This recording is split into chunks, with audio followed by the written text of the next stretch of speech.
First and foremost, I want to give all praises, honor, and glory to Yahweh, Bahasham, Yahweh Shai, Bahasham, Rakah Kodesh. Double honors to the elders and the apostles of Great Millstone, and peace and blessings to the elect.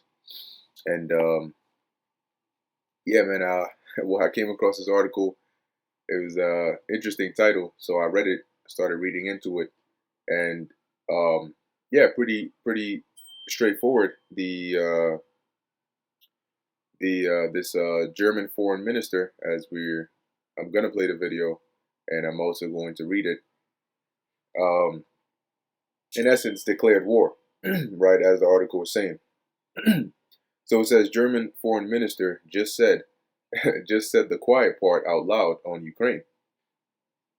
Um, meaning sometimes when you may be giving a speech or you may be saying something, and there's two sides to it, and there's a part that you say, and then there's a part that you omit, and that's pretty much what happened here. The part that usually you would omit, even though it's obvious, nobody really says it.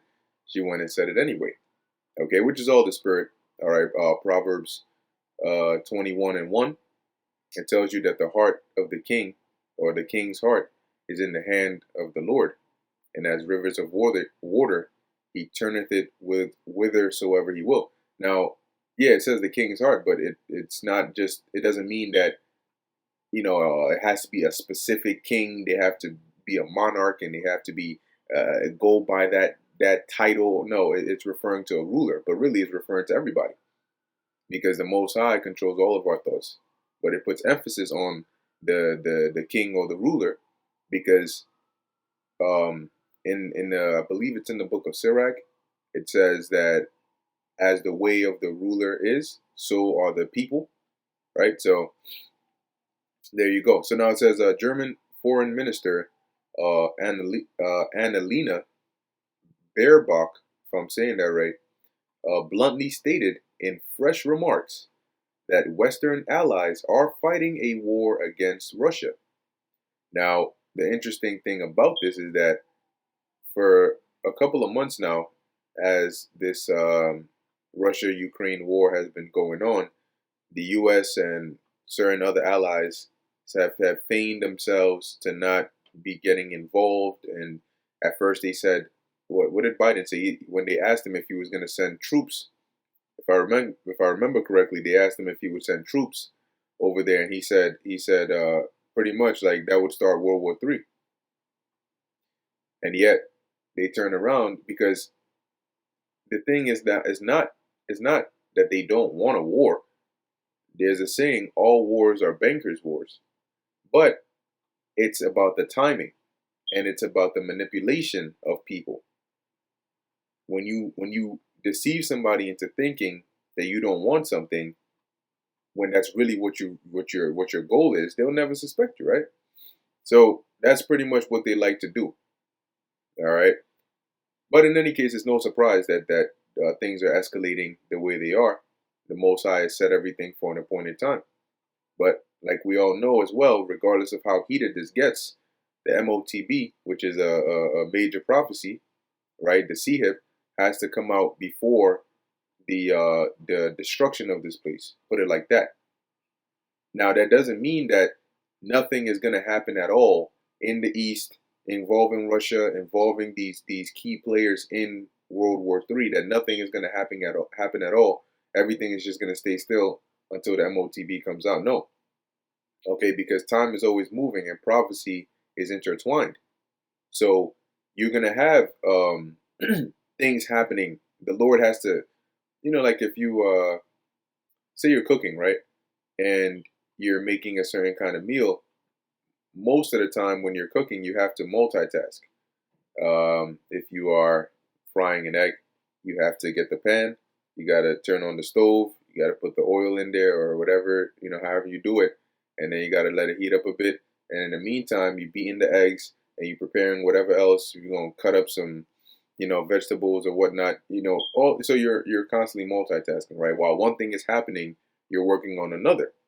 Another example is, say you're going to make spaghetti or something, and you get the the bowl or whatnot. You put the water in there, and then as the water, you turn on the stove and you let the water boil, right? So as the water is heating up before it hits boiling point, you are preparing any other things that you have to do that are going to go together with that meal, right? You don't just sit there and wait. Okay, now the water's done boiling. Now let me go and start preparing this, that, and the third to now put it in here while the water's already boiling. No. So think of prophecy like that.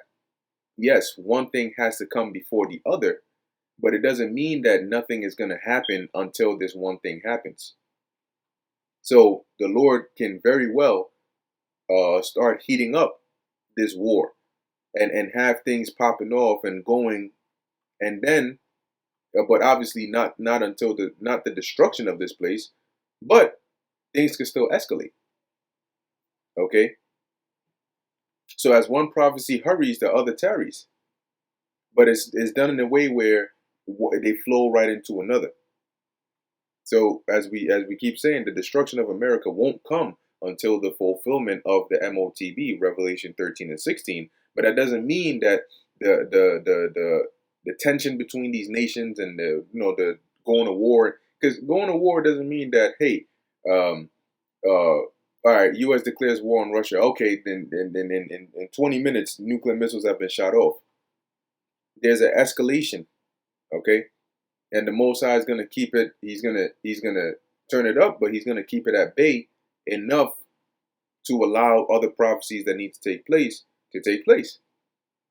When you read in Revelation the 7th chapter, it tells you that the order that was given to the angels on the four corners of the earth, that they were to holding back the four winds. They were to not let the winds blow on the earth nor on any tree until the servants of the Lord were sealed in their foreheads. See? So that's what the Lord is doing. He's having everything for an appointed time, but in the natural order of things that lead one leads up to another, which leads up to another, and so on and so forth. So anyway, let's keep going, right? So it says, bluntly stated, where are we at? Right, bluntly stated that the Western allies are fighting a war against Russia. The remarks came during a debate at the Parliamentary Assembly of the Council of Europe, or PACE, on Tuesday amid discussions over sending Leopard 2 tanks to Ukraine. When Baerbock, or maybe let me call her by her other name, Annalena, when Annalena's words were largely ignored in mainstream media, a number of pundits on social media noted with alarm that the German foreign minister just essentially declared war on Russia. So let's play this video here. German foreign minister declares war on Russia. Let's listen to this.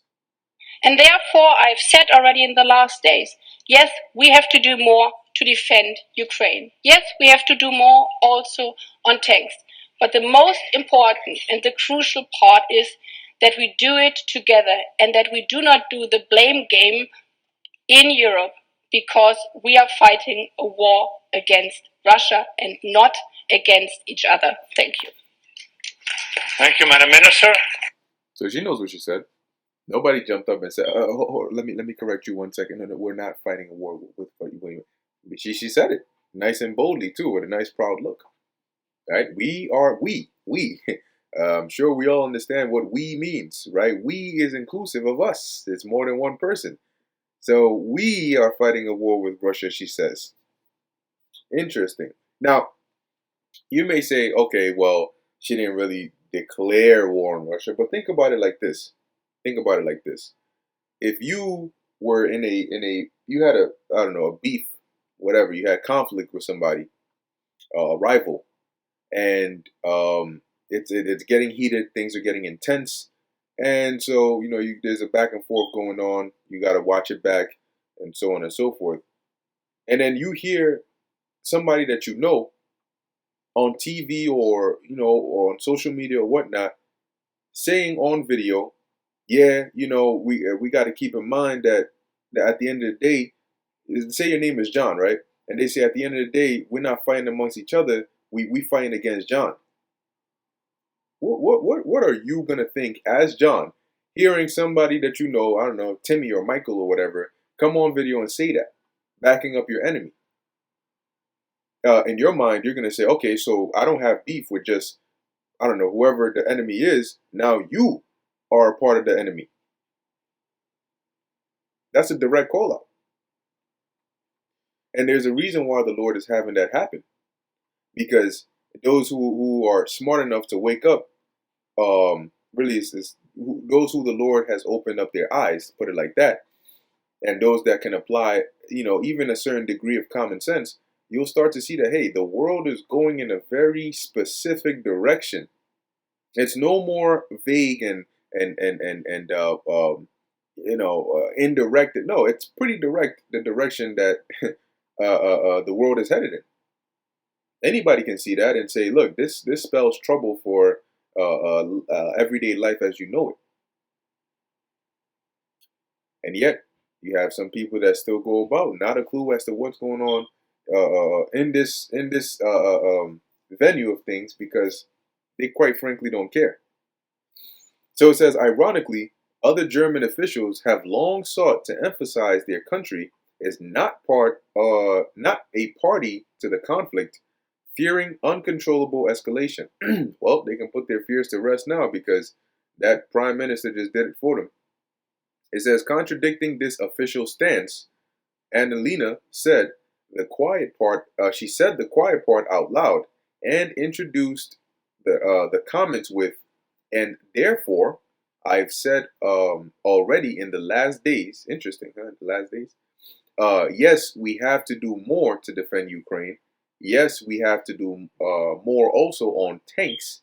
And that's when she asserted. But the most important and crucial, you got to pay attention to these words. All right, you have to pay attention to the words that people use. Right? The most important and crucial part. So if you're about to say the most important thing, I mean, you'd be sure of what you're saying, right? You're putting emphasis on it. So anybody listening is getting ready like, oh, well, let me be extra alert. She said this is the most important part. You wouldn't just say something you don't mean. So it says the most important and crucial part is that we do it together and that we do not do the blame game in Europe, because we are fighting a war against Russia and not against each other. Hold up. All right.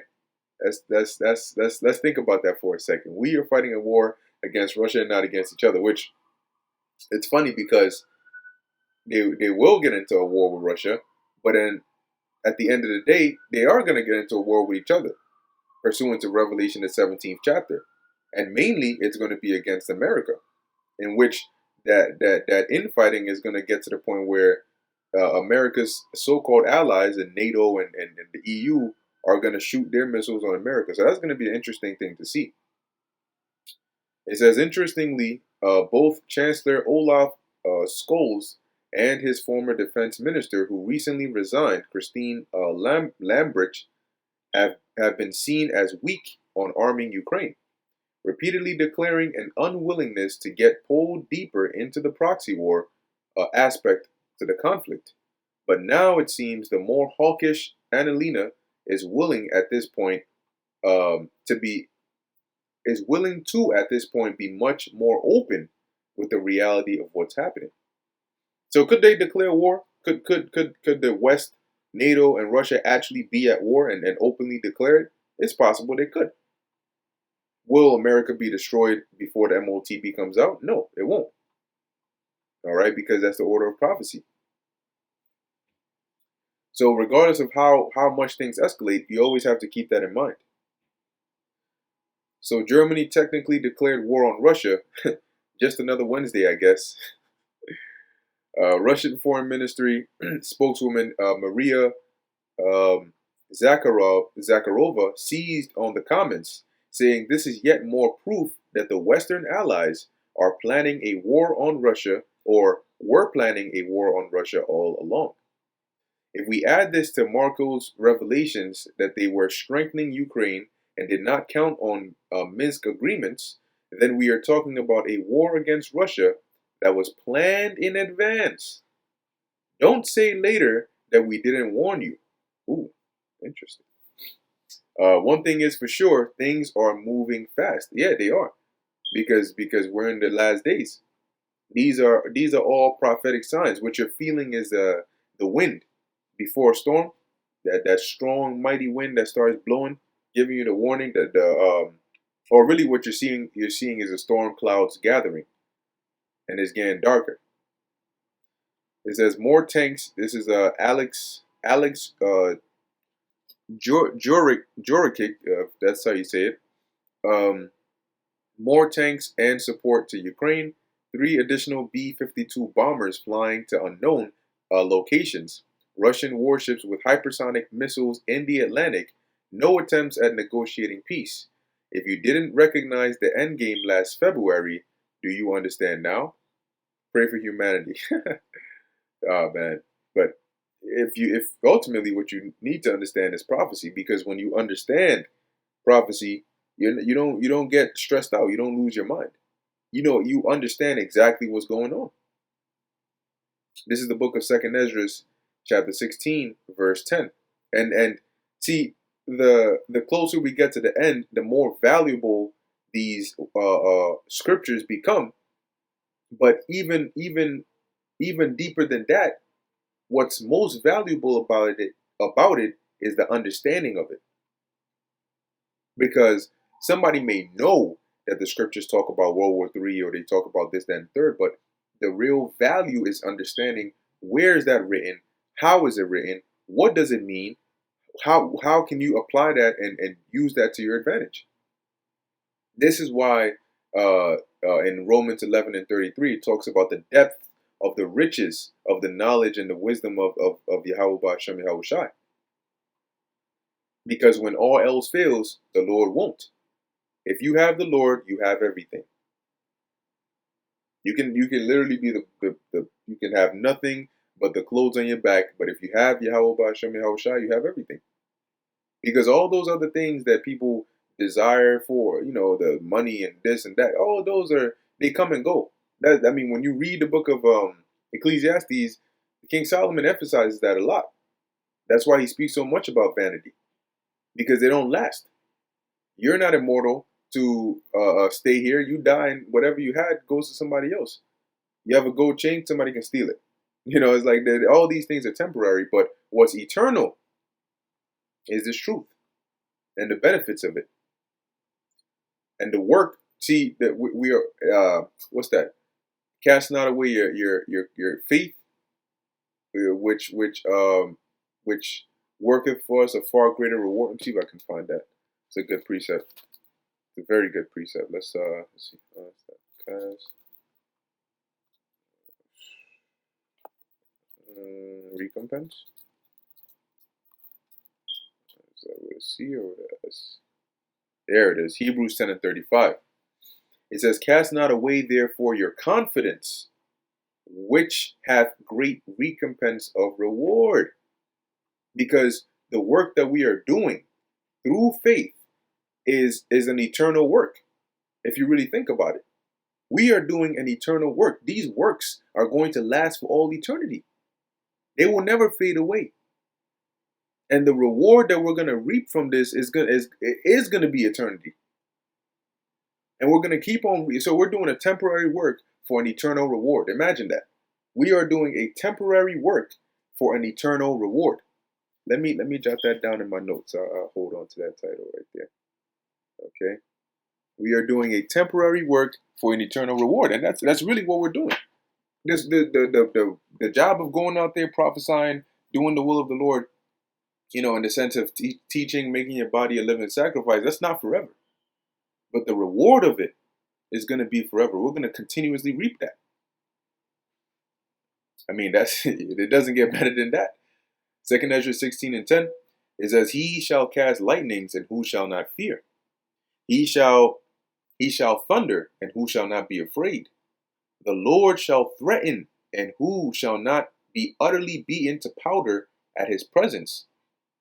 And you get a glimpse of that in 2 Ezra 13, when it talks about how you had an innumerable multitude. You had armies on armies on armies when the Lord made his return.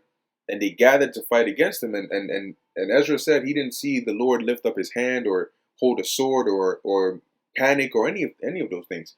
But all he saw was in essence a laser beam coming from the chariot and just beaming down on this multitude of people. And after that, all you saw was dust and the smell of smoke at the presence of the Lord.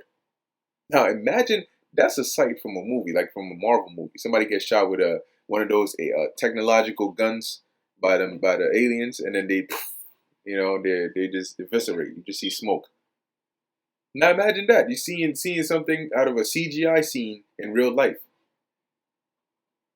It says the earth quaketh, and the foundations thereof. The sea ariseth up with the waves from the deep, and the waves of it are troubled. So you're going to have earthquakes. You're going to have tsunamis. You're going to have all of these things. Why? Because at the time of this destruction, it's going to be that major. You're going to have missiles which are very powerful hitting at a very fast rate the earth in different locations with heat, intensity, speed, and it's going to cause earthquakes. It's going to cause shifts in the tectonic plates. It's going to cause all of that. So, and the scriptures say the earth is going to reel to and fro like a drunkard. So it's not by surprise that you're going to have tsunamis and earthquakes and all of these things. It says the fishes thereof also before the Lord and before the glory of his power. Because at the return of the Lord, this is the condition the earth is going to be in. And a lot of the fishes are going to be done anyway. Because see, when those missiles hit, you have radiation, you have all of that. It speaks about that in Revelation, the 8th chapter, wormwood. It says, verse 13, for strong is his right hand that bendeth the bow. His arrows that he shooteth are sharp, and shall not miss when they begin to be shot into the ends of the world. So what are the arrows? The arrows are the nuclear missiles. And they're referred to as the Lord's arrows because these are the weapons of the Lord's indignation. Isaiah, is that 56 and 17? Is that? Let me just confirm that. Isaiah 56 and 17.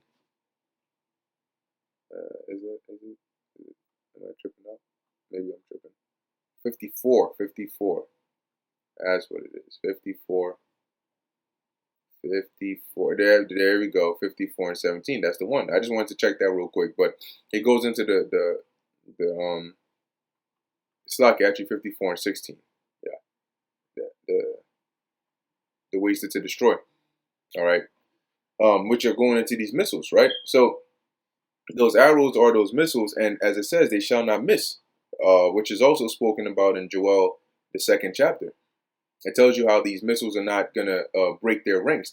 One is not going to thrust into another, but they're all going to hit their targets. Why? Because they're going to be directed by the spirit of Yahweh Bahashem Yahushai. When they begin to be shot into the ends of the world. Hence, they're called intercontinental. ICBM is an acronym for Intercontinental Ballistic Missile. So it can be shot from one end of the earth even to the other end. And it goes at a certain trajectory. It goes up. Then it switches course and starts coming down at an angle. When somebody's shooting an arrow, you ever notice that when you're shooting a target that's directly in front of you, you can aim straight, right? If you have a bow and an arrow, but if you're trying to hit somebody a little further, you need to angle the bow up. You need to raise the trajectory so that you can increase the distance that the arrow can travel. That's why when you watch in these war movies, right, and they charge the archers, the archers are usually aiming up at an angle, at a diagonal angle, and then they release whatever they say, and then they let it go, and then next thing you see, when the scene switches and you see from the enemy side, you just see it looks like arrows just raining down from heaven. Yeah, because if the archer shot it straight, guess what? Gravity will pull that arrow down before it even gets a quarter way near to their target. Right. So as it says, it shall begin to be shot into the ends of the world, because these missiles are going to be traveling across different continents. Behold, the plagues are sent, and shall not return again until they come upon the earth. What that means is that there's going to be no going around this. This is the set judgment, and there's nothing that can be done about it. So, I mean, we're not praying for the Lord not to bring this judgment. We're just praying that when He does, He has mercy on us and our loved ones, and He exempt us and deliver us. That's the only way. At the end of the day, when all is said and done, everybody's going to realize that you cannot escape the Lord. You can only go so far. You can say, I'm going to take the MOTB and I'm going to eat. But there's nothing you can do of your own will that's going to deliver you from the destruction that's coming, or help you escape from the judgment of the Lord. You need to be exempted by the Lord. That's the only way. So this ain't even, if you can't beat them, join them. It's not an if. You can't beat them. And it ain't even your choice to join them or not. That's up to the Lord. Right? But as it mentions the plagues, right? So this is the book of Zechariah chapter 14, verse 12, because this is one of those plagues. It says, and this shall be the plague wherewith the Lord will smite all the people that have fought against Jerusalem. Their flesh shall consume away while they stand upon their feet, and their eyes shall consume away in their holes, and their tongue shall consume away in their mouth. And this is not referring to people becoming zombies, where their skin starts to rot off of them and all of those. That's not what it's talking about. It's going to be an effect from the heat. When you watch that scene from, I think it's Terminator 2, with Sarah Connor, I think that's her name, Connor, whatever, where she has the dream that she's and there's a scene where she's holding on to this fence, and then the heat wave, I believe like a missile hits or something, and the heat blast just spreads, and then it just grabs hold of her and just burns her to where even her bones and skeletons and all that is getting that heat. Okay, so that's what's gonna happen. That heat is gonna melt away. It's gonna denature these people. Let's put it like that. And that's what's coming. So that's what you should see or think when you read articles like this. This is not a gimmick, and it's not a joke. At the end of the day, this is what's gonna happen. So, I mean, that's what the scriptures say. But anyway, I'm going to end it here. Lord willing, that was edifying to the elect. In closing, I want to give all praises, honor, and glory to Yahweh, Bahasham, Yahweh Shai, Bahasham, Rechak Kodesh. Until next time, Shalom.